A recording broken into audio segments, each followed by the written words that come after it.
தோழர், தமிழக வரலாற்றில் ஆதிதிராவிட நலத்துறை அப்படிங்கிற துறையோட பேரையே மாற்றி சமூக நீதித்துறை அப்படிங்கிற பேர் வச்சு விசிகாவுடைய முதல் அமைச்சர் வன்னியரசு அவர்களுக்கு சமூக நீதித்துறை அமைச்சர் பதவியை தாவைக்க கொடுத்துருக்கு. என்ன காரணம் நினைக்கிறீங்க? ஆதி திராவிட நலத்துறை என்பது வந்து இதற்கு முன்பு அதுதான் இருந்தது. ம்.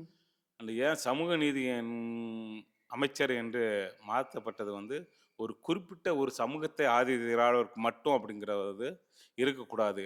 சமூக நீதினா எல்லாத்துக்குமான இல்ல, அப்படிங்கிறத குறிப்பிட்ட ஆதிதிராவிட நலத்துறைன்னு பேர் வச்சது அந்த பர்டிகுலர் சமூகத்த மக்களுக்கு ஹெல்ப் பட்டியலின மக்கள் பண்றதுக்காக தான். ஆமாம் பட்டியலின அது மக்களுக்காக ஏன் தான். சமூக நீதித்துறை மாத்துன்னு தான் உங்கள்கிட்ட கேட்குறேன் நான். இந்த அதாவது அந்த சமூக அந்த நீதிங்கிற துறைக்குள்ள பிற்படுத்தப்பட்ட மக்களோ யாரும் உள்ள போக முடியாது. ம். கரெக்டு தானே? ஆமாமா. அப்ப சமூக நீதித்துறையா பெயர் மாற்றுறதுக்கு அரசியல் காரணமா? அன்பு காரணமா? மக்கள் மீதான அன்பு காரணமா? இல்ல அது வந்து மக்கள் வந்து மக்கள் மீது இருக்கிற அன்பு காரணம் அப்படி அதாவது ஒரு குறிப்பிட்ட சமூகத்தை சார்ந்து சொல்லக்கூடாது அப்படிங்கிறதுக்காக வந்து சமூக நீதியை வந்து அந்த மக்கள் வந்து பெற வேண்டும்ங்கிறத வச்சு அந்த மாற்றிருக்கலாம் அப்படிங்கிற மாதிரி என்னுடைய ஒரு உங்களுடைய கருத்து இது. கருத்தா இப்போ அதுல காங்கிரஸ், ம் விசிகா ம் எல்லா கட்சியும் கூட்டணிக்கு வந்துருச்சு. பர்டிகுலரா விசிகாவுக்கு மட்டும் இந்த சமூக நீதித்துறையை கொடுத்தறதுக்கான காரணம் திமுக விசிகாவை பிளவுபடுத்தவா? இல்லைன்னா இவனை கொடுத்தா நல்லா நிர்வாகம் செயல்படும் அப்படின்னு நோக்கத்திலையா? இல்லை இப்போ விசிகா இன்னைக்கு வந்து விடுதலை சிறுத்தைகள் கட்சி வந்து இந்த ஒரு கட்சி எழுச்சி தமிழர் தலைமையில் வந்து தோன்றப்பட்டது வந்து கேட்ட அவர்களுடைய பொது அதாவது பொது இது பொதுமக்களுக்கு பயணிக்கக்கூடிய வாய்ப்பு வந்து 35 வருஷமா வந்து இன்னைக்கு மக்களுக்காக போராடி கொண்டிருக்கிறார். ஆகவே அது வந்து இவர்கிட்ட கொடுத்த அந்த துறை இந்த மக்களுக்கான என்னென்ன தேவையோ பூர்த்தி செய்வா அப்படிங்கிற ஒரு நம்பிக்கையில் வந்து இன்னைக்கு வந்து வன்னியரசு அண்ணனுக்கு வந்து அதை வந்து கொடுத்துருக்காங்க. இன்றைக்கு வந்து திமுக இருந்தாலும் சரி, அதிமுக இருந்தாலும் சரி, அதில் ஆதி திராவிட நலத்துறை அமைச்சராக இருக்கக்கூடியவர்கள் வந்து இந்த அளவுக்கு வந்து இந்த மக்கள் மீது அக்கறை இல்லாமல் அக்கறையோடு வந்து செயல்படக்கூடிய ஒரு நிலை கிடையாது. ஏதோ அமைச்சரா குடுத்தாங்க அப்படிங்கிறது வந்து மேலோட்டமா தமாக்காங்க. இன்னைக்கு வந்து அண்ணன் வன்னியரசு அண்ணன் இருக்கிறாருன்னா, இன்னைக்கு இந்த மக்களுக்காக வந்து போராடி தன்னுடைய வாழ்க்கைய அர்ப்பணித்திருக்கிறாரு. அப்ப இந்த மக்கள் கீழ் மட்டத்துல இருந்து அவர் மேல வந்தவரு. அப்ப இந்த மக்களுக்கு என்னென்ன தேவை என்பது வந்து அவருக்கு அந்த உணர்வு, அந்த புரிதல் இருக்கும். இல்ல, ஒரு வன்னியரசு. 2 மாதத்திற்கு முன்பாக விஜய் அவர்களுக்கு ஓட்டு போடுவதும், ஆர்எஸ்எஸ்க்கு ஓட்டு போடுவதும் 2 ஒன்று தான் அப்படின்னு எழுச்சி தமிழர் திருமாவர்கள் கூறியுள்ளார்கள். ம். இன்னைக்கு நீங்க கூட்டணியில ஒண்ணு சேர்ந்துருக்கீங்க. அது எப்படி இல்ல பார்க்குறீங்க? அது இப்ப எங்க தலைவரே வந்து அத வந்து சொல்லியிருந்தாரு. எங்களுக்கு வந்து ஒரு பார்வை இருந்தது. ஆர்எஸ்எஸ் னுடைய அ ப பின்னணியில் இவரு இல்ல, இருப்பாரு நீங்க அப்படிங்கிற மாரி. கூட்டணிக்காகத்தான் இப்படி மாத்தி பேசுறீங்கன்னு மக்கள் சொல்றாங்க. திராவிட கழகம் சொல்லுது. இல்ல கூட்டணிக்காக இல்ல. அப்ப வந்து நம்ம ஆதரவு குடுக்கலன்னா இன்னைக்கு வந்து நேரடியா வந்து ஆர்எஸ்எஸ் வந்து இன்னைக்கு வந்து கவர்னர் ஆட்சி வந்துரும் அப்படிங்கிற இல்ல, அத கவர்னர் ஆட்சி நேரடியா வருமா? ஆர்எஸ்எஸ் ஆட்சி வருமா? இல்ல கவர்னர் ஆட்சி வந்தாலே அங்க ஆர்எஸ்எஸ் தான் வந்து ஆட்சி அமைக்கிற அப்ப ஆட்சி நீங்க செய்ற மாரி ஆர்எஸ்எஸ்க்கு இருக்கும். எதிராகத்தான் விஜய் கூட்டணி சேர்ந்திருக்கீங்க. ஆமா, ஆமா. ஆமா. அதாவது ஆ அந்த கவர்னர் ஆட்சி வந்துறக்கூடாது. இப்ப கவர்னர் ஆட்சி வந்தாலே அங்க வந்து பிஜேபி தான் வந்து அந்த கவர்னர் வந்து இயக்கும். அப்ப இடைத்தேர்தல்ல வெற்றி பெற்றாங்கன்னா நீங்க வெளியேறுவீங்களா? எப்படி இடைத்தேர்தல்லையா? இடைத்தேர்தல்ல ஒரு 7 இடைத்தேர்தல் வருது. ம், 7 பேர் வெற்றி பெற்றாங்கன்னா, தேவைக்கு உண்டான அங்கீகாரம் கிடைச்சிரும். ம். அப்ப நீங்க வெளியேறிருவீங்களா? இல்ல அது வந்து இப்ப வந்து தாவேகா வந்து இன்னைக்கு வந்து விடுதலை சிறுத்தை வந்து கூட்டணி இல்லாம இருந்தும் கூட திமுகவோட கூட்டணியில இருந்து சேர்ந்து 2 இடம் ஜெயிச்சிருக்கோம். அப்ப அந்த 2 இடம் ஜெயிச்சவங்களுக்கு வந்து இவங்களுக்கு ஒரு அங்கீகாரம் இல்ல, கொடுக்கணும் நீங்க அப்படிங்கிறது வந்து இப்ப இடைத்தேர்தல்ல 7 கட்சி வேட்பாளர் வெற்றி பெற்றாங்கன்னா, நீங்க வெளியேறுவீங்களா? ஆதரவு தொடருமான்னு கேட்கிறேன். இல்ல அது வந்து வெளியேறதுக்கு தலைமை தான் முடிவு பண்ணுமா? தலைமை தான் எங்களுடைய தலைவர் தான் வந்து அத முடிவு பண்றது. முடிவு பண்றது. வாய்ப்பு இருந்தா எங்களுடைய தலைவர் வந்து அத வந்து அந்த வாய்ப்ப கூட ஏற்படுத்துவார். தோழர்ட்ட குடுங்க. தோழர், இத்தனை ஆண்டு காலமாக திமுகவும், விசிகாவும் கூட்டணியா இருந்துக்கிறாங்க. ஒரு தடவ கூட விசிகாவுல அமைச்சர் பதவியே குடுக்கல. ம். என்ன காரணம்? திராவிட கட்சிகள். அதாவது தமிழ்நாட்டை பொறுத்த வரைக்கும் அப்படி கூட்டணி ஆட்சி இதுவரையிலையும் ஏற்படலை. இல்ல, திமுகவுடன் விசிக கிட்டத்தட்ட 20 ஆண்டுக்கு மேல பயணிச்சுக்கிட்டு இருக்குது. ம், ம், 2 தடவை அவங்க ஆட்சியில இருந்திருக்கிறாங்க. ஒரு தடவை கூட விசிக உறுப்பினர்களுக்கு அமைச்சர் பதவி கொடுக்கப்படவில்லை. இல்ல அது அது எப்படி அதுதான் பாக்குறீங்க? சொல்றேன். ஆ. அது வந்து அது ஆ, விடுதலை சிறுத்தைகளுக்கு மட்டும் கொடுக்கலன்னா அதை நம்ம ஒரு ஏன்னு அந்த கேள்வி ஒன்று இருக்கு. அப்படி சொல்ல முடியல. எல்லாம் எந்த கட்சிக்குமே கிடையாது, கூட்டணி ஆட்சி கிடையாது. இல்ல, விடுதலை சிறுத்தை கட்சிக்கு மட்டும் ஏன் கொடுக்கல அப்படின்னா, பட்டியலின மக்களுக்கான ரெப்ரஸன்டேட்டிவ் வந்து விசிக. அவங்க தான் வந்து பட்டியல் மக்களுக்காக தொடர்ந்து போராடிக்கிட்டு இருக்காங்க. ம். அப்ப அதிகாரம் அவங்களுக்கு தானே வேணும். அதிகாரம் அவங்களுக்கு தான் வேணும். ஏன் நீங்க ஆனா கொடுக்கல? அப்படி ஒரு கூட்டணி ஆட்சி இதுவரையிலும் இல்லையே. இதுவரையிலையும் அது 1921 எடுத்துக்கிட்டாலும் சரி, அதுக்கடுத்து இங்கிட்டு வந்த 47க்கு இங்கிட்டு 67 இந்த இதுல வந்தாலும் சரி, எப்போதுமே தமிழ்நாட்டுல கூட்டணி ஆட்சிங்கிறது கிடையாது. இதற்கு முந்தின எடப்பாடி ஆட்சியர் முடிஞ்சு திராவிட கழகம் ஆட்சி வருவதற்கு விடுதலை சிறுத்தைகள் கட்சிகளோட பங்களிப்பு என்ன அப்படிங்கிறத உலகம் அறிந்தது. ஆமா. அவ்வளோ அது போராடினாங்க. ம். ஆனா நீங்க ஒரு அமைச்சர் பதவியே கொடுக்கலையே. ஆமா.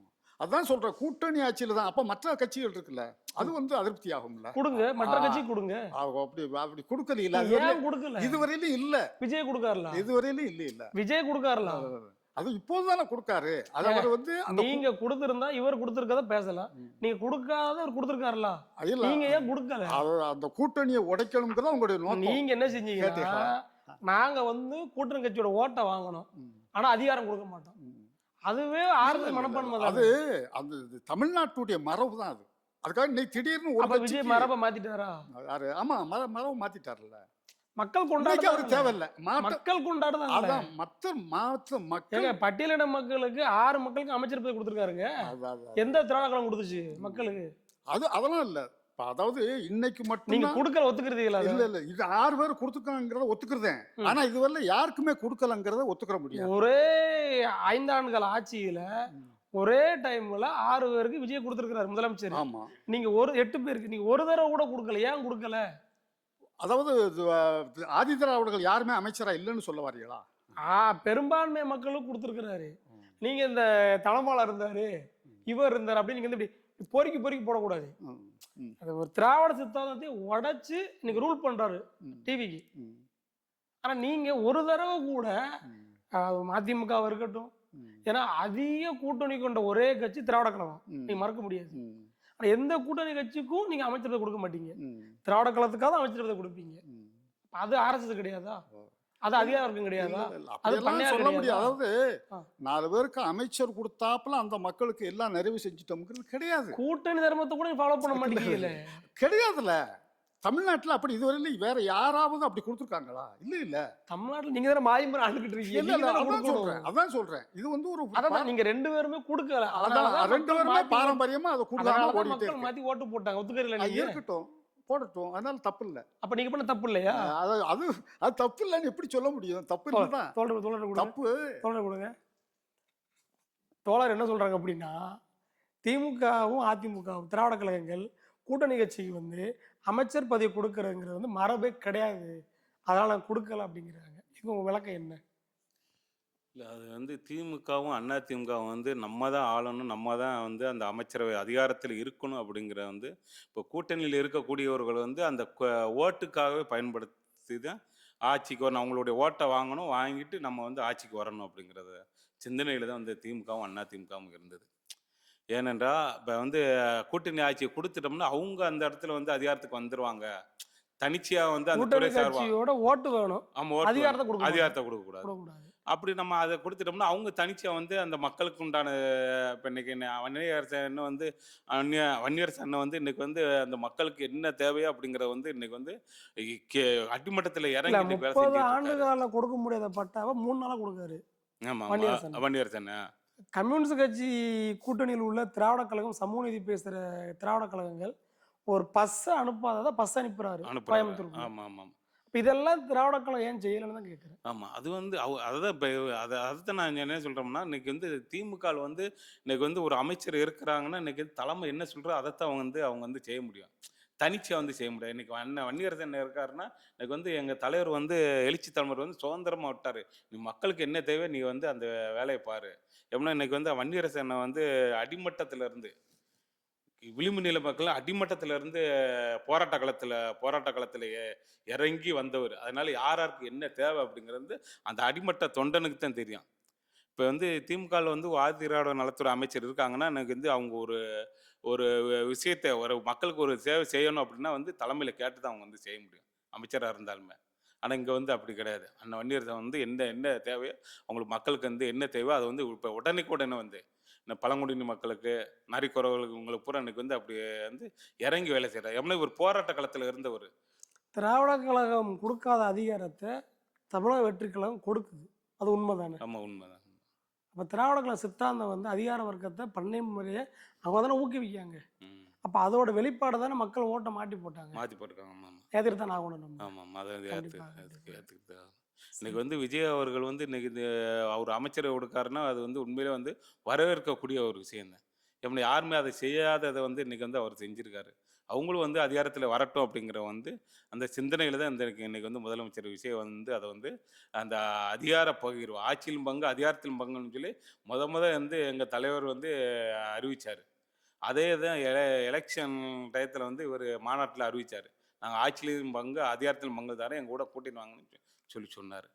ஆனா கூட்டணியில வராம இருந்தும் கூட அவர் வந்து அந்த ஆட்சியில வந்து பங்கு வச்சாரு. அன்னைக்கு புதுசா ஆட்சிக்கு வர்ற ஒரு கட்சிய வந்து நம்ம அங்கீகரிக்க முடியாதுல்ல. முடியாது. ஆமாமா. உடனே முடியாதுல்ல. ம். அப்படி தோழர் திரு அண்ணாமலை அவர்கள் வி த லீடர் அப்படி இயக்க ஆரம்பிச்சிருக்காங்க. ம்.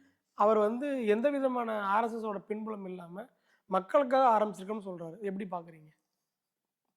அவரு ஆரம்பிச்சிருக்கிறது வந்து இன்னைக்கு வந்து பிஜேபி வந்து எப்படியாவது வந்து தமிழகத்துல வந்து கால் ஊன்றணும்னு நெனைச்சது. ஆனா அவங்களால கால் ஊன்ற முடியவில்லை. அதனால வந்து இன்னைக்கு வந்து அண்ணாமலை வந்து இறக்கி விட்டு, அண்ணாமலை மூலியமா வந்து நம்ம வந்து ஒரு தமிழகத்துல வந்து ஒரு மாற்றத்தை உருவாக்கணுங்கிற சிந்தனையோட தான் இன்னைக்கு வந்து மறைமுகமாக தமிழகத்துல ஆட்சிய பிடிக்கணும். பிடிக்கணும் அப்படிங்கிறது வந்து தலைமை வந்து அவர அறிவுறுத்தி தான் அப்ப வந்து ஆர்எஸ்எஸோட இறக்கிறாங்க. அஜெண்டான்னு படி தான் செயல்படுத்தாரு. செயல்படுத்துது. ஆமாமா. ஆர்எஸ்எஸ்னுடைய அஜெண்டா மூலியமா தான் செயல்படுத்துது. சார் தோழர்ட்ட கொடுங்க. தோழர் திரு அண்ணாமலை அவர்கள் ஆரம்பித்த வி த லீடர் தமிழ்நாட்டுல ஒரு மாற்றத்தை உண்டாக்குமா? வாய்ப்பு இருக்கா? மாற்றத்தை உண்டாக்குறதுக்கு அவற்றை எந்த திட்டம் இருக்கு? ம். எந்த திட்டமும் கிடையாது. அதாவது பிஜேபிக்கு பதிலா அவர் வந்து நிற்காரு. தமிழ்நாட்டுல பல்வேறு கட்சிகளா சிதறடிக்கணும். அதுல அவர் ஒரு கட்சி. அப்படி துண்டாடுனாதான் ஆட்சி அதனால இந்த திராவிட இயக்க ஐடியாலஜியை உடைக்கிறதுக்கான ஒரு துண்டாடுற ஐடியாலஜியை தவிர அவற்றை வேற எந்த திட்டமும் இல்ல. மாற்றத்துக்கான திட்டம் இல்லை. அப்படி அவர் முன் வைக்கல. சிறப்பு, சிறப்பு. இன்றைக்கு உங்கள் இருவருடைய பொன்னான நேரத்தை நதிகள் மீடியா சேனலுக்காக ஒதுக்கி உங்கள் இருவருக்கும் எங்கள் ஊடகம் சார்பாக நன்றியை தெரிவித்துக் கொள்கிறோம். தொடர்ந்து பேசுவோம். நன்றி.